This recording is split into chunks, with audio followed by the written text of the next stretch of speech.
Tout a commencé par la disparition d'un chat et s'est terminé par une découverte qui a brisé le cœur d'un vétéran. Lorsque Samuel a trouvé Luna, un berger allemand affamé enchaîné dans une cabane abandonnée, les preuves semblaient en clair. Pas de nourriture, pas d'eau, une lourde chaîne en fer. Il s'agissait clairement d'un cas d'abandon, mais un détail ne collait pas. Un reçu froissé trouvé dans la saleté montrait que le propriétaire avait dépensé ses derniers dollars pour acheter de la nourriture pour chien, mais rien pour lui-même. Alors que Samuel levait le voile sur ce mystère hivernal, il a découvert une tragédie qui a transformé sa colère en larmes.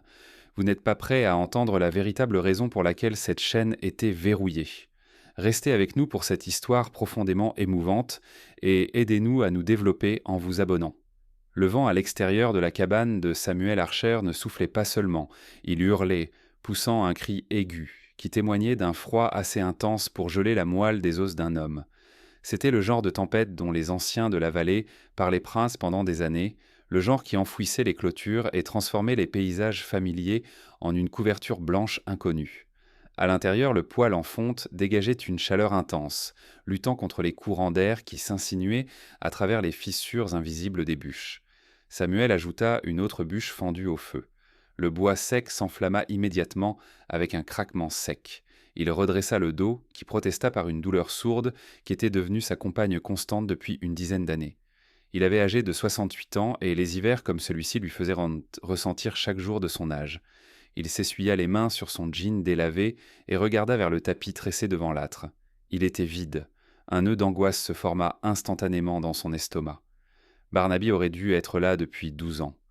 Ce chat roux à un œil était là, son seul confident, le seul être vivant qui rompait le silence profond de sa vie isolée. Barnaby était vieux maintenant.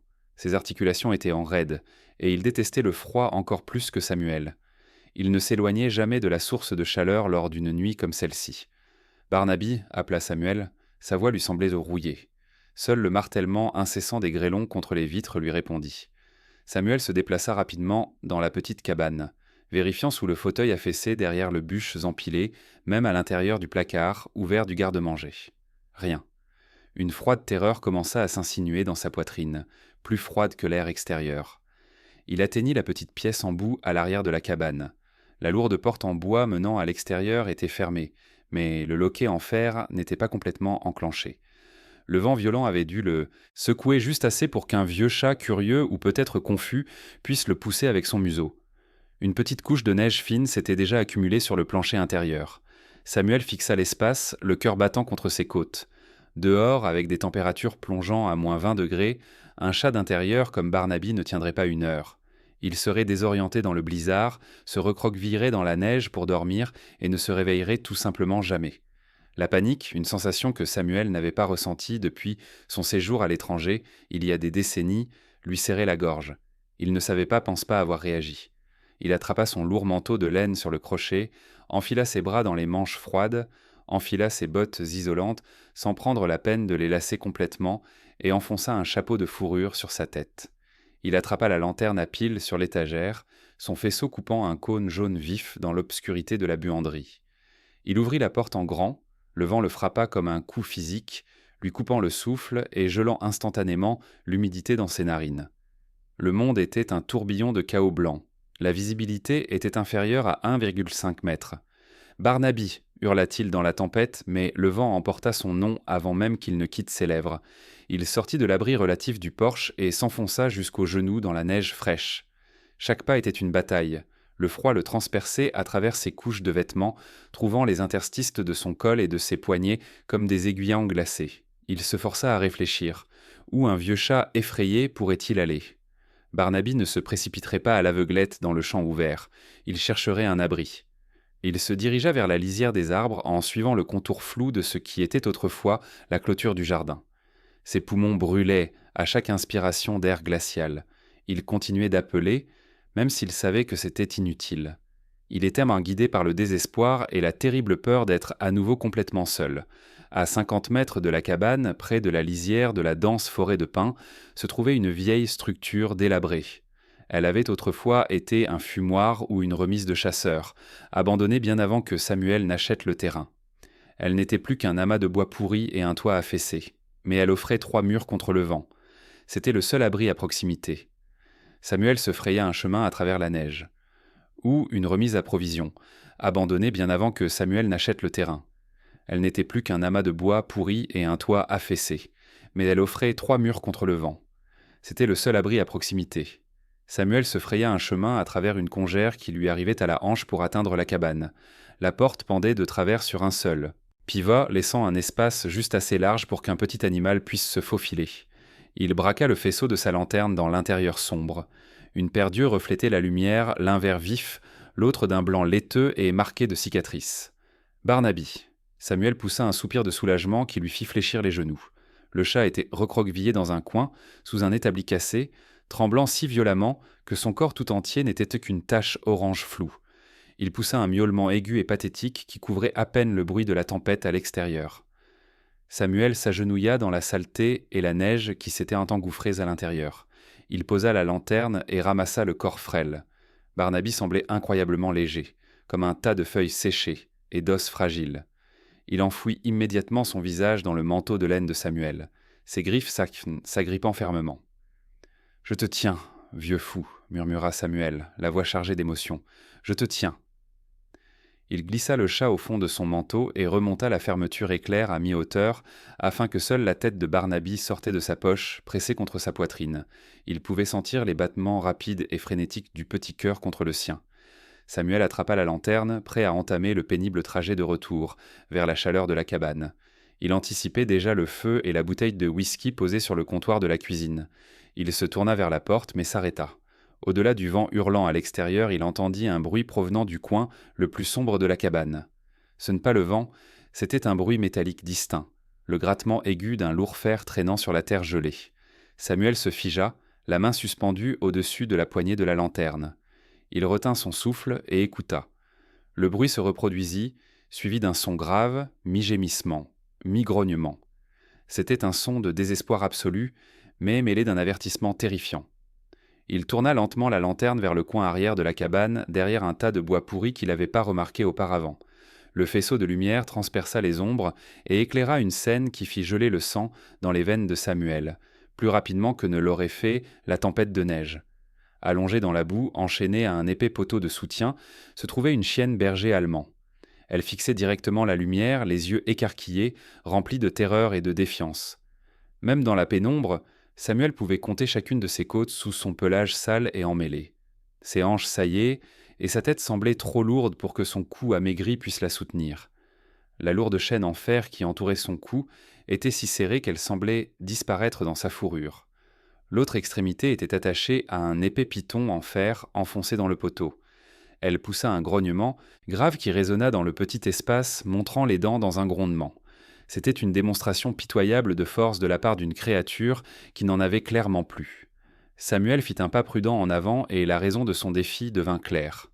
Blotti contre son ventre émacié, essayant désespérément de puiser de la chaleur dans son corps mourant, se trouvaient 3 petites formes qui se tortillaient.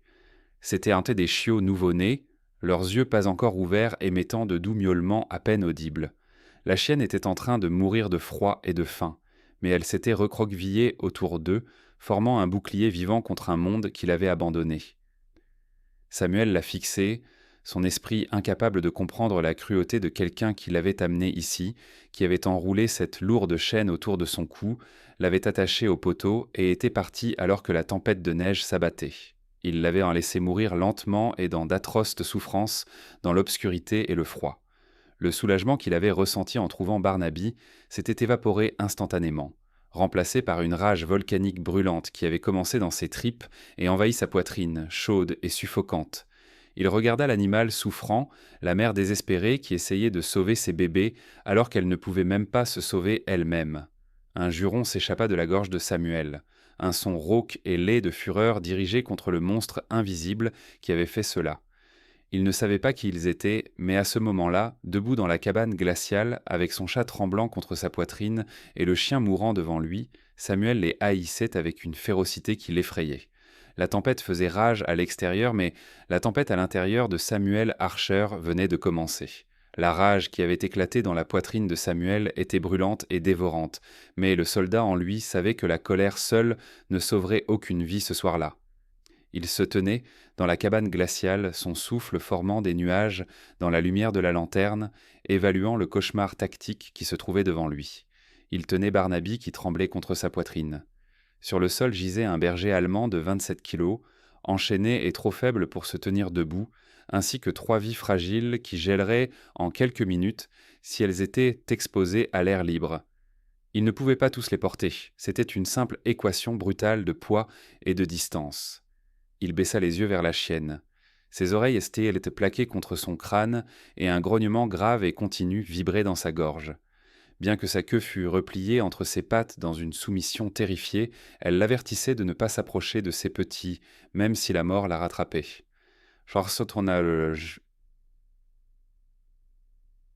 Je reviens, dit Samuel d'une voix ferme et autoritaire, couvrant le hurlement du vent à l'extérieur.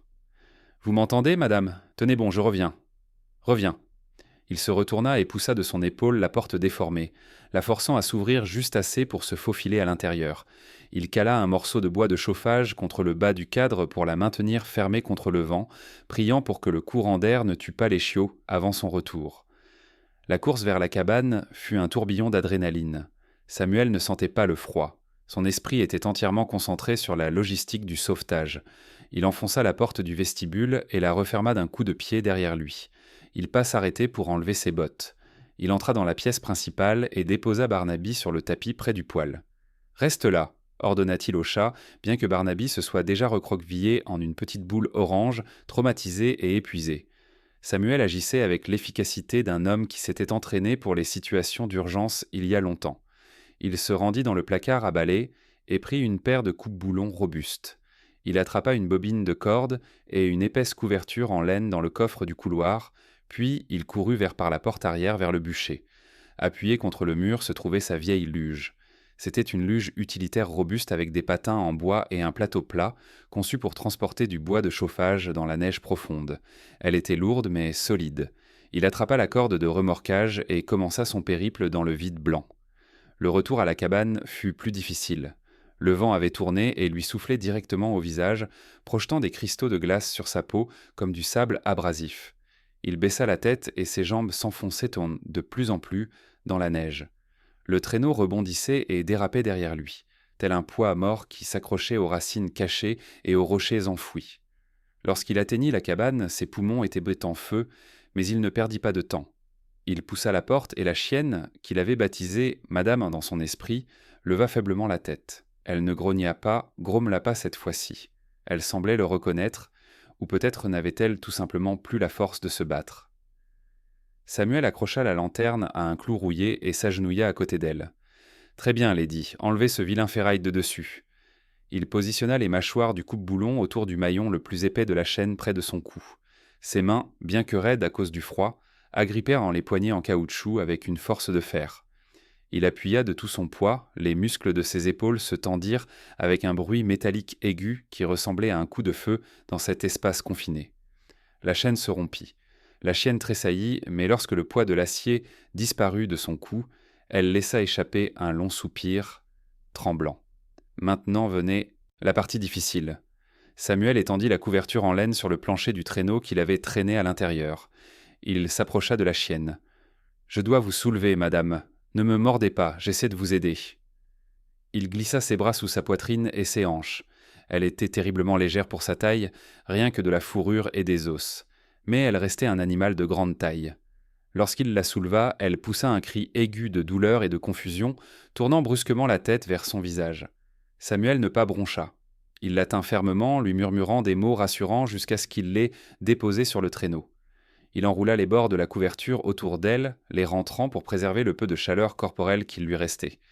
Puis il se tourna vers les chiots. Ils étaient minuscules, se tortillant dans la saleté, pleurant doucement maintenant que la chaleur de leur mère. Samuel retira ses gants épais et les toucha. Ils étaient déjà en train de refroidir. Le traîneau exposé au vent serait une condamnation à mort pour des créatures aussi petites et vulnérables. Elles avaient besoin d'une chaleur intense et directe. Samuel prit une décision qui défiait tous ses instincts de préservation.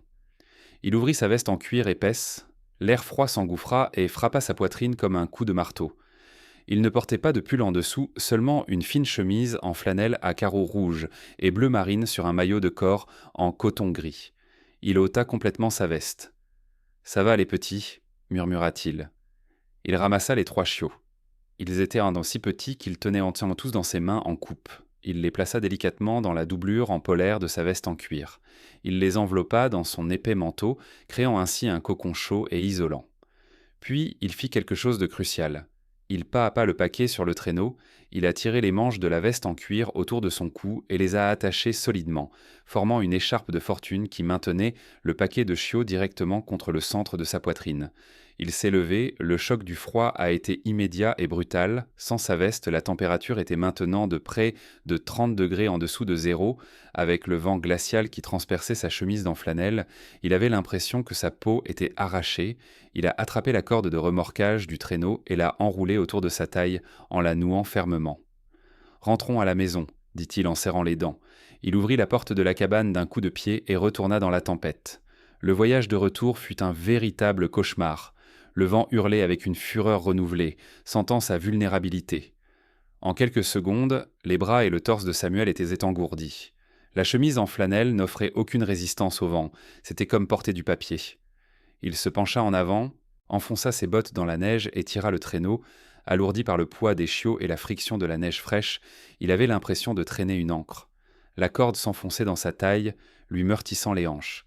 Pied gauche, pied droit continuent d'avancer. Le mantra résonnait dans sa tête, un chant rythmique de ses jours au camp d'entraînement, 40 ans auparavant. La douleur n'est qu'une information, avaient crié les instructeurs, ignore-la. Mais cette douleur était différente.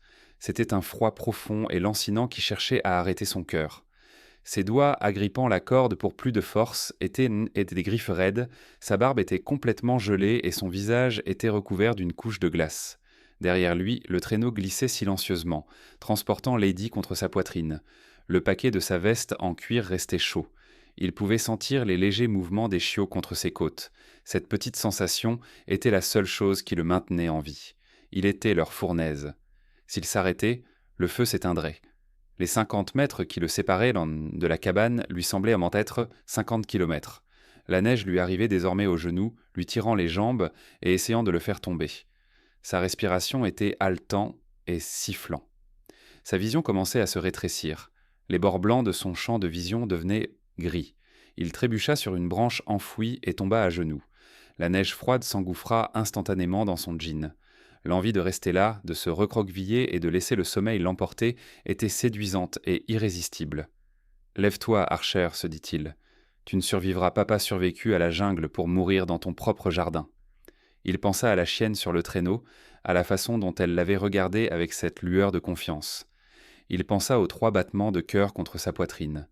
Avec un rugissement d'effort perdu dans le vent, Samuel se força à se remettre debout. Il se pencha sur la corde jusqu'à être presque parallèle au sol, utilisant son poids pour briser l'inertie du traîneau pas après pas, dans une agonie sans nom.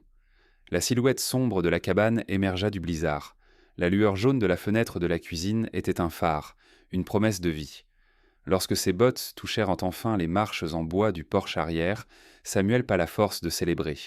Il hissa le traîneau dans les escaliers, les patins grinçant contre le bois. Il tâtonna avec le loquet de la porte, ses doigts gelés étant maladroits et inutiles. Il dut utiliser ses 2 mains, criant de frustration, jusqu'à ce que le loquet cède enfin. Il traîna le traîneau dans le vestibule et ferma la porte d'un coup de pied, isolant ainsi la maison du vent démoniaque. Le silence de la maison était assourdissant après le rugissement de la tempête. Samuel resta là un moment, se balançant, la poitrine haletante. Il tremblait, si violemment que ses dents claquaient de manière audible. Sa chemise en flanelle était recouverte de neige et sa peau était rouge vif et tachetée. Il défit la corde autour de sa taille avec des mains tremblantes. Il détacha soigneusement les manches de sa veste en cuir autour de son cou et posa le paquet sur le sol. Il s'agenouilla à côté du traîneau. La chienne leva la tête, ses yeux sombres se fixèrent sur les siens. Elle poussa un gémissement doux et grave, et battit une fois de la queue, un seul battement faible contre le plancher en bois. Samuel s'affaissa contre le mur et glissa jusqu'à toucher le sol. Il était gelé, épuisé et souffrait, mais en regardant la chienne et le paquet de chiots, il ressentit une chaleur qui n'avait rien à voir avec la température. « On a réussi, Lady », murmura-t-il d'une voix cassée. On a réussi. Le passage du froid glacial de la tempête à la chaleur intense de la cabane ne fut pas un soulagement, mais une agression physique lorsque Samuel retira la chemise en flanelle gelée de sa peau. Ses terminaisons nerveuses hurlèrent, une sensation comme si 1000 fourmis rouges marchaient sur son torse. Ses mains tremblèrent de manière incontrôlable, rendant le simple fait de boutonner un pull en laine sèche une tâche herculéenne, mais il n'avait pas le temps de s'occuper de son propre inconfort. Le temps était compté pour les 4 vies qu'il avait tirées de la neige. Il déplaça les 3 chiots dans une boîte en carton tapissée de vieilles serviettes et la plaça près du poêle en fonte, mais pas trop près. Ils étaient rentés silencieux maintenant, leur réserve d'énergie complètement épuisée. Barnaby, ayant retrouvé un peu de ses esprits, se glissa vers la boîte. Le vieux chaborgne renifla les petites formes qui se tortillaient, puis, à la surprise générale, grimpa à l'intérieur et enroula son corps orange autour d'elle, partageant sa propre chaleur. Samuel tourna son attention vers la chienne mère. Elle était allongée sur le tapis où il l'avait transférée. Sa respiration était superficielle et irrégulière. Elle était inconsciente, ayant sombré dans un état comateux dès que l'adrénaline du voyage s'était dissipée. Sa fourrure était emmêlée de glace et de saleté, et la boucle de chair à vif autour de son cou, là où la chaîne l'avait profondément marquée, était irritée et enflammée. « Tiens bon, Lady, murmura Samuel d'une voix rauque, ne me lâche pas maintenant. » Il se rendit à la cuisine. Il n'avait pas de lait maternisé pour chiot, mais il avait quelque chose qui pourrait faire l'affaire. Il ouvrit le congélateur et en sortit un récipient de lait de chèvre provenant de la ferme d'un voisin l'été précédent. Il en détacha un morceau et le fit chauffer dans une casserole jusqu'à ce qu'il soit tiède. Après avoir testé une goutte sur son poignet, il trouva une vieille seringue en plastique dans sa trousse, médicale du type utilisé pour doser le bétail. Il s'assit par terre près de la boîte et souleva le premier chiot. Il était mou dans sa main, un petit bout de fourrure noire et brune. Samuel ouvrit doucement la petite bouche et fit couler une seule goutte de lait sur la langue. Pendant une seconde terrifiante, il n'y eut aucune réaction, puis une petite langue rose apparut et le chiot avala la goutte. Samuel l'encouragea doucement. « Mon opération est rare de fat bat-toi pour ça. » Il passa l'heure suivante à nourrir les 3 chiots à tour de rôle, goutte par goutte, jusqu'à ce que leur ventre soit rond et chaud. Lorsque le lait chaud atteignit leur estomac, ils commencèrent à dormir profondément, le sommeil agité de ceux qui sont en sécurité et rassasiés. C'est alors que la véritable bataille commença. Samuel se retourna vers Lady. Il trempa un chiffon propre dans de l'eau chaude et de l'antiseptique. Avec la révérence d'une infirmière soignant une blessure sur un champ de bataille, il commença à nettoyer la blessure sur son cou, en essuyant la saleté et le sang séché, exposant les profondes lacérations causées par le collier de fer. Une froide fureur s'endurcit dans sa poitrine.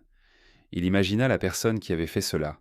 Il imagina un homme sans visage, quelqu'un qui avait regardé cette créature loyale et décidé qu'elle était un déchet à jeter. « Espèce de lâche !» siffla Samuel dans le silence de la pièce.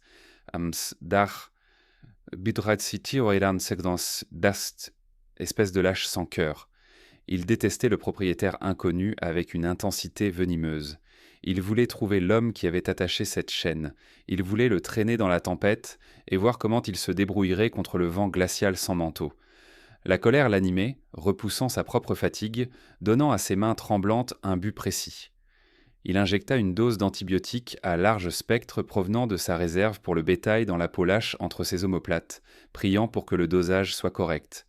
Il lui fit avaler de force un peu d'eau et de solution sucrée pour lutter contre le choc, lui caressant la gorge pour déclencher le réflexe de déglutition. Dehors, le vent hurlait comme une banshee, frappant les bûches de la cabane. À l'intérieur, le feu crépitait, projetant de longues ombres dansantes sur les murs. La nuit allait être longue et blanche. Samuel approcha son fauteuil à bascule du tapis et s'assit pour veiller. Ses yeux étaient teintés comme remplis de sable. Il regardait les côtes de Lady vers 3 heures du matin. Le rythme changea. Lady commença à agiter ses jambes, pédalant contre le tapis comme si elle courait. Un son grave et aigu commença à s'échapper de sa gorge. Ce n'était pas un grognement et ce n'était pas un aboiement. C'était un cri de pure détresse, un son de vulnérabilité terrifiante, un gémissement, un cri. Le son s'est enfoncé dans le cerveau de Samuel. Soudain, les murs de la cabane ont semblé se dissoudre, l'odeur de la fumée de bois a été remplacée par l'odeur âcre du diesel brûlé et de la jungle humide en décomposition.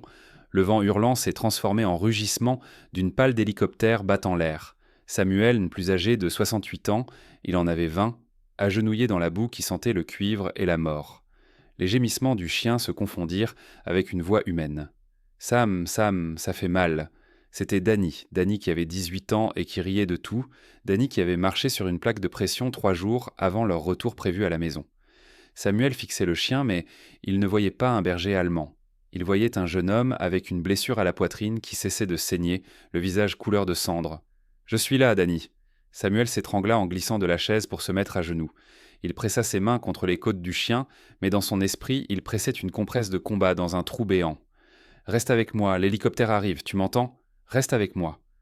La femme poussa un autre cri aigu et agonisant dans son délire, le son déchira l'âme de Samuel Ham. C'était le son de l'échec, le son de celui qui avait survécu alors que des hommes meilleurs étaient déjà morts. C'était la culpabilité du survivant qui le hantait depuis 40 ans, le fantôme qui s'asseyait au pied de son lit chaque nuit. Il vérifia frénétiquement les gencives de la dame. Elles étaient pâles et collantes. Elle était en train de s'éteindre. « Non !» cria Samuel, la voix brisée. « Pas cette fois, tu ne vas pas mourir. Personne d'autre ne meurt sous ma surveillance. » Il attrapa une couverture et la frotta vigoureusement pour générer de la chaleur par friction. Il massait ses membres pour essayer de maintenir la circulation sanguine. Il lui parlait, lui lançant un flot d'ordres désespérés et absurdes, mi-prière, mi-ordre. « Allez, soldats, debout. On ne laissons personne derrière nous. Respire, respire, bon sang. » Des larmes chaudes et involontaires coulaient sur son visage buriné, disparaissant dans sa barbe. Il ne sauvait plus seulement un chien. Il essayait de réécrire l'histoire. Il essayait de sauver Danny. Il essayait de sauver tous les amis qu'il avait enterrés sous des drapeaux et des souvenirs pliés. Il détestait l'homme qui l'avait mise dans cette cabane, car cet homme représentait l'indifférence cruelle et aléatoire de l'univers, la même indifférence qui avait pris Danny et laissé Samuel. Le corps de Lady. Le corps de Lady convulsa une fois, violemment, puis elle poussa un long soupir tremblant. Samuel se figea, les mains suspendues au-dessus de son cœur. Il attendit le silence qui signalait la fin, mais le silence pas venu. Au lieu de cela, sa respiration changea, le halètement saccadé s'apaisa, il devint plus profond, plus lent, plus fort. Le battement fiévreux de ses jambes cessa, et elle s'installa dans un véritable sommeil réparateur. Samuel resta à genoux, les mains posées sur sa fourrure, sentant les battements réguliers de son cœur contre sa paume. L'hallucination s'estompa, la jungle recula, remplacée par les murs en bois familiers de sa maison. Danny était parti. Ce n'était qu'un chien, juste un chien qui s'était battu pour revenir du bord du gouffre parce qu'il n'avait pas lâché. Samuel s'affala contre le fauteuil à bascule, complètement épuisé, la poitrine secouée de sanglots secs. Il regarda le chien, puis la boîte où le chiot dormait au chaud contre le chat. « Tu as réussi », murmura-t-il dans la pièce sombre. Il s'essuya le visage avec sa manche. La colère envers le propriétaire inconnu était toujours là, comme un œuf froid dans son estomac, mais elle était maintenant éclipsée par un instinct protecteur féroce. Ce chien avait survécu à l'obscurité, elle était désormais l'une des leurs. Elle était une survivante. Samuel tendit la main et la posa doucement sur sa tête. Il ne bougea plus de toute la nuit. Il s'assit sentinelle à la lueur du feu, gardant les fantômes du passé et les vies fragiles du présent, attendant que l'aube brise la longue nuit blanche. Le soleil se leva sur Oak Haven, non pas comme un ami réconfortant, mais comme un spectateur froid et indifférent, illuminant un monde gelé. La tempête de neige s'était enfin épuisée, laissant derrière elle un silence si profond qu'il semblait pesant. Dehors, derrière la fenêtre de la cabane, le monde avait été effacé. Les clôtures, les arbustes et le chemin menant à la route principale avaient disparu, recouverts d'un manteau blanc de plus d'1 mètre d'épaisseur. Samuel Archer se tenait près de la fenêtre givrée, tenant une tasse de café noir depuis longtemps refroidie. Il regardait la poussière de diamants des cristaux de glace scintiller dans l'air glacial. La beauté de la scène était indéniable, mais pour Samuel c'était une prison. Les chasse-neige du comté ne pourraient pas atteindre sa route d'accès, isolée avant au moins 3 jours, peut-être 4. Il se retourna vers la pièce. Le feu rugissait toujours, seul battement de cœur de la maison. Sur le tapis, le berger allemand gisait immobile, sa poitrine se soulevant et s'abaissant à un rythme lent qui le terrifiait. Les antibiotiques qu'il lui avait donnés la veille au soir n'étaient sans qu'une solution provisoire, une supposition désespérée. Il avait besoin de plus que des suppositions. Il se dirigea vers le lourd meuble en chêne où il gardait ses fournitures d'urgence. Sur l'étagère du haut, il prit une mallette en caoutchouc robuste. À l'intérieur se trouvait son téléphone satellite, une relique de sa paranoïa d'être coupé du monde, qui aujourd'hui ressemblait à une prophétie. Il déploya l'antenne épaisse et entra dans la buanderie, le seul endroit où le signal pouvait pénétrer le toit en bois sans qu'il ne gèle dehors. Il composa un numéro qu'il avait mémorisé des années auparavant. La sonnerie retentit 3 fois avant qu'une voix essoufflée ne réponde « Clinique vétérinaire Oak Haven, ici le docteur Hart. Veuillez noter que nous sommes fermés en raison des conditions météorologiques. Mais je prends les urgences. » Émilie Samuel, dit-il d'une voix rauque. « C'est ça, marcheur. » Il y eut un silence, puis le ton à l'autre bout du fil s'adoucit instantanément. « Sam, vous allez bien ? La tempête a frappé votre côté de la vallée de plein fouet. »« Je vais bien, dit Samuel, balayant l'inquiétude. Mais j'ai un patient. J'ai trouvé une chienne, Émilie, un berger allemand et 3 chiots. » Il décrivit rapidement l'état de l'animal. L'émaciation, l'hypothermie, les lacérations à vif sur son cou et l'état comateux dans lequel elle se trouvait depuis des heures. Il détailla sa respiration superficielle et ses gencives pâles. Docteur Emily Hart écouta sans l'interrompre. Samuel pouvait l'imaginer, une femme de 60 ans aux cheveux argentés, attachée en un chignon sévère et aux yeux qui avaient vu toutes les tragédies et tous les miracles que la nature pouvait offrir. « Sam, dit-elle enfin, d'une voix professionnelle mais empreinte d'une grave inquiétude, cela ressemble à une pneumonie sévère et à une septicémie. Elle mène une guerre sur 2 fronts. Si ses gencives sont collantes, c'est qu'elle est déshydratée. Les fluides sont essentiels. Avez-vous encore les poches de solution saline que je vous ai données pour votre cheval l'année dernière ? » ?»« Oui, confirma Samuel. Vous devez lui administrer une perfusion sous-cutanée. »« Vous vous souvenez comment tendre la peau ? » ?»« Je m'en souviens, répondit Samuel. Il avait appris la médecine de terrain en 1970, dans des endroits bien moins hygiéniques que son salon. J'ai les aiguilles, j'ai la perfusion, très bien, dit Émilie. Commencez par une perfusion lente, gardez-la au chaud mais ne la surchauffez pas. Et Sam, si elle ne se réveille pas dans les 24 heures, elle laissa sa phrase en suspens, lourde et inachevée. Elle se réveillera, dit Samuel, d'une voix à nouveau dure. Vous êtes son médecin maintenant, Sam. Émilie dit doucement, les routes mais sont impraticables, je ne peux pas me rendre chez vous. Se réveille pas dans les 24 heures, dit-elle, en laissant sa phrase en suspens, lourde et inachevée. Elle se réveillera, dit Samuel, d'une voix redevenue dure. C'est toi son médecin maintenant, Sam, dit Émilie doucement. Les routes sont impraticables. Je ne peux pas venir chez toi et tu ne peux pas venir chez moi. Continue à lui administrer les fluides et parle-lui de temps en temps. C'est parfois plus important que les médicaments. Samuel mit fin à l'appel et se mit au travail. Il fixa la poche de solution saline au sommet d'un porte-manteau qu'il avait traîné jusqu'à la tapis. Il s'agenouilla à côté du chien, ses grandes mains calleuses bougeant avec une délicatesse surprenante.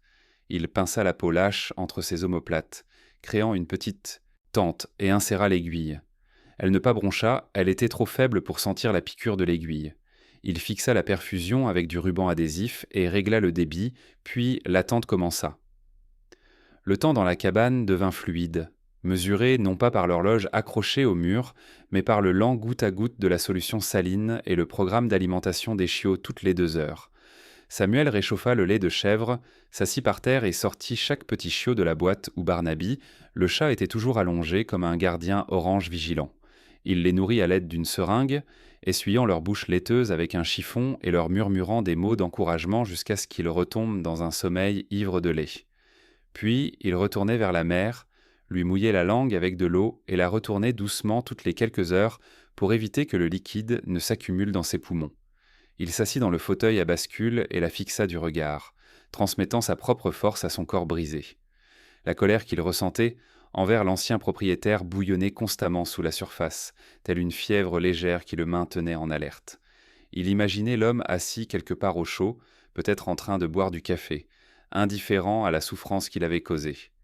Samuel utilisait cette colère comme carburant. Il sauverait ce chien juste pour contrarier la cruauté du monde. L'après-midi s'estompait dans le bleu indigo du crépuscule. Le vent s'élevait à nouveau, faisant cliqueter les avant-toits, mais la cabane restait une forteresse chaleureuse. Samuel somnolait par intermittence dans le fauteuil, le menton posé sur la poitrine. Il se réveilla en sursaut. Le feu s'était réduit en braise. La pièce était faiblement éclairée par la lueur orange des charbons. Il regarda le tapis. La tête du chien était levée. Le cœur de Samuel. Le cœur de Samuel se mit à battre, à tout rompre contre ses côtes. Il s'assit lentement, craignant qu'un mouvement brusque ne brise cet instant. La bergère allemande le regardait. Ses yeux n'étaient plus les yeux vitreux et flous d'un animal mourant, ils étaient en sombre, profond et étonnamment intelligent. Elle avait l'air fatiguée, épuisée, mais mais elle était présente. Elle essaya de se lever, mais ses pattes avant tremblaient et s'effondrèrent sous son poids. Un gémissement doux s'échappa de sa gorge, rempli de frustration et de peur. Deux ans sont... Doucement, murmura Samuel en glissant de sa chaise vers ses genoux. Il bougeait lentement, gardant ses mains bien visibles. Doucement, ma fille, tu es en sécurité. La chienne le regardait s'approcher. Ses oreilles étaient tournées vers la caisse où dormait Amoléchio. Elle renifla l'air, sentant le lait de chèvre et l'odeur propre des serviettes. Elle semblait comprendre. Samuel tendit la main, hésitant une fraction de seconde, en se souvenant du coup de dent défensif qu'elle lui avait donné sur le traîneau la nuit précédente, mais il ne pas reculer. Il lui tendit la main, paume vers le haut, vulnérable. « Je ne vais pas te faire de mal, dit-il doucement. Je te le promets. » La chienne tendit le cou vers l'avant. Le mouvement était lent, douloureux. Elle renifla ses doigts, son museau humide et froid contre sa peau. Elle sentit l'odeur du lait qu'il avait préparé pour ses bébés, elle sentit l'antiseptique qu'il avait utilisé sur ses blessures, et peut-être sentit-elle l'intention de l'homme qu'il avait porté à travers la neige. Puis, doucement, elle sortit sa langue rose et lécha le centre de la paume de Samuel. C'était un petit geste, un simple frottement rugueux de langue contre une peau calleuse, mais pour Samuel cela ressemblait à une bénédiction. C'était un traité de paix signé dans le calme d'une nuit d'hiver. C'était la reconnaissance que la guerre était finie et qu'ils étaient du même côté. Samuel eut la gorge serrée, épais et douloureux. Il tourna délicatement sa main et caressa la fourrure veloutée de sa joue.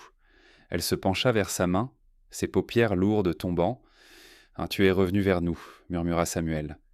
Il entendit un bruissement provenant de la boîte. Le plus audacieux des chiots, le mâle, poussa un couinement aigu. Les oreilles de la mère se dressèrent instantanément. Elle regarda Samuel, puis la boîte, le regard intense et interrogateur. Samuel sourit, une expression rare qui plissa les coins de ses yeux fatigués. Il plongea la main dans la boîte et souleva le chiot qui se tortillait. Il le maintint afin que la mère puisse le renifler. Elle se mit immédiatement à lécher le visage du chiot, sa queue battant faiblement et rythmiquement contre le plancher. « Tu vois, dit Samuel, la voix chargée d'émotion, ils sont tous là, ils sont en sécurité. » Il posa doucement le chiot contre son ventre. Elle s'enroula autour de lui comme elle l'avait fait dans la cabane glaciale, mais cette fois, il y avait de la chaleur et de l'espoir. Samuel s'assit sur ses talons et regarda les retrouvailles. Le fantôme de Danny et les horreurs de la guerre semblaient quand même très loin à cet instant. Le poids écrasant de sa culpabilité s'était allégé, juste assez pour lui permettre de respirer. Il caressa l'épaule de la chienne en évitant la blessure bandée sur son cou. « Tu as bien fait, » lui dit-il. « Repose-toi maintenant, Mama. C'est moi qui veille. » Mama. Ce nom lui semblait juste. Ce n'était pas seulement une description, c'était un titre honorifique. Elle n'était pas seulement une chienne errante, elle n'était pas seulement une victime. C'était une mère qui avait combattu la mort et gagné. « Maman », répéta Samuel, testant le poids de ce titre. La chienne le regarda une dernière fois, les yeux lourds de sommeil, avant de poser son menton sur ses pattes et de pousser un long soupir, la tension quittant son corps, s'abandonnant à la sécurité de l'homme en chemise de flanelle. Samuel se leva et ajouta une bûche au feu. Les étincelles s'envolèrent dans la cheminée, rejoignant les étoiles dans le ciel froid de la nuit. Il plut seul dans la cabane. 2 jours plus tard, le silence de la vallée fut enfin rompu, non pas par le vent, mais par le grondement profond et rythmé d'un moteur diesel. Le chasse-neige du comté, une énorme bête d'acier jaune aux gyrophares orange, creusa un sillon dans les 1,20 mètres de neige qui recouvraient la route d'accès. Il était suivi de près par un SUV blanc, arborant l'emblème du département du shérif d'Oak Haven sur la portière. Samuel se tenait sur son porche regardant le convoi approcher. L'air était vif et calme, le ciel d'un bleu limpide et sans nuages, qui contrastait avec la violence de la tempête qui venait de passer. Il portait pas son manteau. La chaleur de sa colère suffisait à le réchauffer. Le shérif Jim Miller sortit du SUV, ses bottes crissant bruyamment sur la neige tassée. Miller était un homme bâti comme un plaqueur, large d'épaules et imposant, avec un visage buriné par 50 hivers passés dans le Montana. Lui et Samuel se connaissaient depuis 2 décennies, une amitié fondée sur peu de mots et un respect mutuel. Sam Miller hocha la tête en ajustant son chapeau contre l'éblouissement, heureux de voir que la cabane était toujours debout. « Nous avons perdu l'électricité en ville pendant 12 heures. Comment ça s'est passé pour toi ? J'ai un poêle à bois et un générateur, Jim. » Je vais bien, répondit Samuel d'une voix dépourvue de plaisanterie. Mais j'ai une scène de crime pour toi. Expression de Miller passa instantanément de l'inquiétude du voisin à la vigilance professionnelle. Montre-moi. Ils ne sont pas encore entrés dans la cabane. Samuel conduisit le shérif directement vers la lisière de la forêt. Le chemin que Samuel avait tracé avec le traîneau 2 nuits auparavant éteint maintenant une ornière gelée dans la neige, une cicatrice visible de sa lutte. Ils atteignirent dans la cabane abandonnée du chasseur. À la lumière crue du jour, elle semblait encore plus désolée. Le bois était gris et pourri, le toit s'affaissait sous le poids de la neige, on aurait dit un endroit où les choses allaient peut-être mourir. Je l'ai trouvée ici, dit Samuel en montrant la porte ouverte, enchaînée au poteau central, sans nourriture ni eau, juste elle et ses 3 chiots nés dans la saleté. Miller entra et sortit un petit appareil photo de la poche de sa veste. Il se déplaçait méthodiquement, photographiant la lourde chaîne de fer qui gisait encore sur le sol, là où Samuel l'avait coupée. Il photographia la terre gelée, l'absence d'abri, la cruauté évidente de la Saussaine. « C'est un crime », dit Sam Miller doucement, la voix tendue. « Cruauté envers les animaux au 1er degré. Si nous trouvons la personne qui a fait ça, je m'assurerai qu'elle se retrouve derrière les barreaux. Je veux trouver quelque chose qui permette de l'identifier, dit Samuel en passant devant le shérif. J'étais trop occupé à essayer de les sauver, l'autre nuit pour bien regarder. Samuel s'agenouilla dans le coin où Mama s'était recroquevillée. Le sol en terre battue était durci par le gel, mais il y avait une dépression dans la terre, un nid creusé où elle était restée allongée pendant Dieu sait combien de temps. Il commença à fouiller les débris avec ses mains gantées.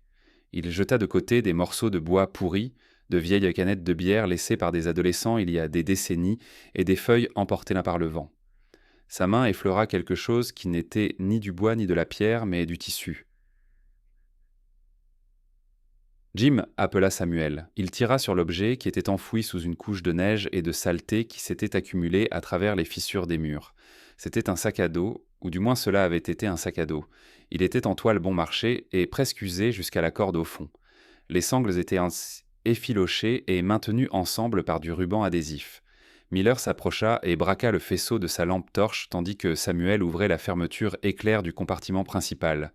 La fermeture était corrodée et coincée, et il fallut tirer d'un coup sec pour Samuel vida le contenu sur une partie de neige relativement propre. Il n'y avait pas grand-chose.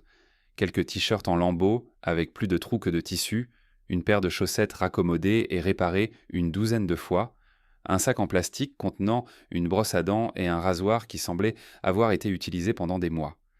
Un vagabond, supposa Miller en fouillant les vêtements avec son stylo. Quelqu'un de passage. Samuel ramassa un morceau de papier froissé qui avait été fourré dans la poche latérale du sac. Il le lissa contre son genou. C'était un reçu du dépanneur Breathless sur l'autoroute, daté de l'après-midi précédant la tempête de neige. « Regarde ça, dit Samuel en fronçant les sourcils. Le reçu indiquait un seul article. Des croquettes pour chiens de marque Value, 10 livres pour un montant de 12,50 $. Il avait été payé en espèces avec la monnaie exacte. Il a acheté de la nourriture pour chien, marmonna Samuel en fixant le bout de papier. Il n'a pas acheté de nourriture pour lui-même, juste de la nourriture pour chien. Dit Miller d'un ton sec. Il a quand même laissé le chien mourir de froid. Peut-être qu'il était défoncé, peut-être qu'il s'en fichait, on voit ça tout le temps. Samuel ne répondit pas. Il se retourna vers le trou dans le plancher où le sac à dos avait été coincé. Il tâtonna dans l'obscurité de la crevasse, ses doigts effleurant quelque chose de métallique et de froid. Il l'attrapa avec son doigt et tira. C'était un collier en cuir épais et usé, noirci par l'huile et le temps. Il pendait de la main de Samuel, lourd et solide. « Pourquoi ne le portait-elle pas » demanda Miller. Samuel inspecta le matériel. La boucle métallique était en laiton robuste, devenu vert à cause de l'oxydation, mais l'anneau en D, la partie où s'attachait la laisse ou la chaîne, était intacte. Il regarda le mécanisme de verrouillage. « Il est cassé », dit Samuel doucement. Il le leva à la lumière. La goupille métallique de la boucle s'était cassée net. Ce ne s'était pas une coupure nette, mais une fracture de fatigue, résultat de la fatigue du métal ou d'une force violente soudaine. « Ça a dû casser », a théorisé Samuel. Peut-être qu'elle a tiré trop fort, ou peut-être que ça a juste cédé. Si le collier était encassé, il devait utiliser la chaîne directement sur son cou pour la garder ici, ou alors il l'enlevait pour le garder en souvenir, a dit Miller cyniquement. Vérifie s'il y a une plaque, a dit Samuel. Il a retourné le collier. Riveté à plat contre le cuir, presque invisible contre le grain sombre, il y avait une petite plaque en laiton. Elle était couverte de crasse. Samuel la frotta avec son pouce pour enlever la saleté de la cabane. Sur le métal, en lettres majuscules simples, était gravé un seul mot, Luna. Samuel fixa le nom Luna. Ce n'était pas un nom générique comme chien ou fille. C'était spécifique, c'était doux, cela impliquait une relation. Luna, murmura Samuel. Le nom semblait lourd dans l'air froid. Le sac, Miller, dit-il en tendant un sac de preuves. Cela nous donne un nom, mais nous donne pas le propriétaire. Je vais comparer l'heure du ticket de caisse avec les caméras de sécurité du magasin. Si on peut voir un visage, on pourra le diffuser. Samuel laissa tomber le collier dans le sac en plastique, mais l'image de la plaque resta gravée dans son esprit. De retour à la cabane, l'atmosphère contrastait fortement avec la cabane désolée. Le feu crépitait et l'odeur de la fumée de bois et du café emplissait l'air. Miller se tenait près de la porte, secouant la neige de ses bottes. « Je dois retourner en ville, Sam. Les routes sont impraticables et nous avons des accidents partout dans le comté. Je t'appellerai dès que j'aurai visionné les images. »« Merci, Jim, » dit Samuel, alors que le SUV du shérif disparaissait dans l'allée. Samuel se tenait au milieu de son salon, le sac de preuves à la main. Il ne l'avait pas donné à Miller. Il avait dit au shérif qu'il voulait d'abord le nettoyer pour voir s'il y avait un numéro de téléphone au dos, même si tous deux savaient qu'il n'y en avait pas. Il regarda vers le tapis devant le poêle. La chienne Mama était réveillée. Elle était couchée sur le côté, la tête posée sur ses pattes avant, et le regardait de ses yeux ambrés intelligents. Elle semblait plus forte aujourd'hui. Le lait de chèvre et les liquides faisaient effet. Son pelage était encore terne, mais ses yeux étaient clairs. Samuel marcha, lentement vers elle, et s'agenouilla juste hors de sa portée de ses bras. Ces 2 derniers jours, dit Sam, il l'avait appelée « Lady » ou « Mama », des termes génériques d'affection. Il avait projeté son propre récit sur elle, celui d'une victime et d'une survivante, mais elle avait une histoire, elle avait une identité avant la tempête. Samuel prit une inspiration et la regarda droit dans les yeux. « Luna », dit-il. La réaction fut instantanée. Les oreilles escouées de la chienne, qui était détendues, se dressèrent et pivotèrent tant vers l'avant. Elle leva la tête de ses pattes avec une énergie soudaine et vive qui défiait sa faiblesse physique. Sa queue donna un coup rythmique distinct contre le plancher. Elle poussa un gémissement doux et interrogateur, penchant la tête sur le côté comme pour demander « Comment me connaissez-vous » Samuel sentit un frisson lui parcourir l'échine, qui n'avait rien à voir avec le froid. Elle connaissait son nom et, plus important encore, elle se recroquevilla en l'entendant, elle ne se recroquevilla pas, elle réagit avec espoir, elle réagit avec anticipation. Si son propriétaire était un monstre, s'il l'avait battue, affamée et laissée pour morte, pourquoi le son du nom qu'il lui avait donné suscitait-il une réponse si douce ? Samuel regarda le reçu bon marché dans son esprit. Il regarda le sac à dos en lambeaux qui ne contenait pas un seul morceau de nourriture pour un humain, mais un reçu pour de la nourriture pour chien. Il regarda le collier cassé qui n'avait pas été jeté, mais caché ou perdu sous le plancher. Juste là où elle dormait, une fissure se forma dans le mur de la juste colère de Samuel. Ce n'était pas encore une brèche, mais une fissure. Le récit du monstre cruel et sans cœur ne correspondait pas tout à fait aux pièces du puzzle qu'il tenait entre ses mains. Les monstres ne donnaient pas de si beaux noms à leurs victimes. Les monstres ne dépensaient pas leurs derniers $12 pour acheter des croquettes. « Luna », dit Samuel à nouveau, plus doucement cette fois. La chienne se traîna sur les quelques centimètres de tapis qui les séparaient. Elle posa son menton sur le genou de Samuel et le regarda avec un regard qui contenait 1000 histoires non dites. Samuel posa sa main sur sa tête, son pouce caressant la fourrure douce entre ses oreilles. La colère dans sa poitrine commença à se calmer, remplacée par un épais brouillard de confusion inconfortable. « Qui était-il, Luna » murmura Samuel dans la pièce silencieuse. « Et pourquoi t'avait-il laissé là, dehors ?» Le soleil éblouissait sur la neige, brillant et aveuglant, cachant autant de secrets qu'il en révélait. Le soleil de l'après-midi commença à descendre sous la ligne des arbres, projetant de longues ombres sur les congères qui entouraient la cabane de Samuel Archer. À l'intérieur, l'atmosphère était lourde, suspendue dans un silence fragile. Luna était allongée sur le tapis, la tête posée sur ses pattes, les yeux suivant chaque mouvement de Samuel avec une dévotion qui le troublait. Depuis qu'il avait découvert son nom, Samuel était aux prises avec une dissonance cognitive qui lui donnait mal à la tête. La chienne était douce, dressée et manifestement aimée, mais elle avait été laissée pour morte dans une cabane. Ces 2 faits refusaient de s'accorder dans son esprit. Le crissement des pneus sur la neige annonça le retour du shérif Miller. Samuel l'accueillit à la porte. Miller semblait différent cette fois-ci. Le détachement professionnel qu'il arborait comme un uniforme avait glissé, révélant un homme fatigué et sombre. Il tenait un sac en plastique dans sa main gantée. À l'intérieur se trouvait un rectangle noir, un téléphone portable. « Nous l'avons trouvé », dit Sam Miller d'une voix monocorde. Samuel recula pour laisser entrer le shérif. Le propriétaire, supposons-nous, un inconnu, un jeune homme d'environ 25 ans, sans portefeuille ni papier d'identité. Miller soupira en se frottant le visage. « Nous l'avons trouvé à 8 kilomètres à l'est d'ici, près du repère kilométrique de l'ancienne route forestière. Il était recroquevillé contre un banc de neige. » 8 kilomètres, répéta Samuel. C'est une longue distance à marcher dans une tempête de neige sans équipement adéquat. Il s'enfuyait, c'est ce que je pensais aussi, dit Miller. Il n'avait rien sur lui à part ce téléphone qui était complètement gelé dans sa poche. La batterie était évidemment à plat. Je l'ai réchauffé dans la voiture de police pendant le trajet, mais je n'avais pas de chargeur adapté à ce modèle. C'est un vieux modèle Android. Samuel a regardé le téléphone dans le sac. L'écran était fissuré en forme de toile d'araignée dans le coin supérieur. « J'ai une boîte de vieux câbles, a dit Samuel. Laisse-moi vérifier. Il est allé dans le tiroir à bric-à-brac de la cuisine et a fouillé dans un enchevêtrement de fils jusqu'à ce qu'il trouve un câble micro USB. Il l'a branché dans la prise murale et a connecté le téléphone. Pendant un long moment, rien ne s'est passé. L'appareil était posé sur la table de la cuisine, sombre et inerte, gardant ses secrets bien cachés. Samuel et Miller se tenaient debout devant lui, le regardant comme des démineurs attendant le décompte d'une bombe. Finalement, une icône de batterie apparut à l'écran. Elle était rouge et indiquait 0%. « Il n'est pas resté dans la cabane, dit Samuel d'une voix dure. Il l'a laissé là et a marché 8 kilomètres. Il avait la force de marcher 8 kilomètres, Jim. Il aurait pu marcher jusqu'à ma cabane, elle est à moins d'1 kilomètre de la cabane. Il a choisi de la laisser, dit Miller, bien qu'il ne semblait pas convaincu, ou peut-être s'était-il perdu dans le brouillard. Un léger tintement signala que l'appareil se réveillait. L'écran s'illumina, baignant la cuisine sombre d'une pâle lumière bleue artificielle.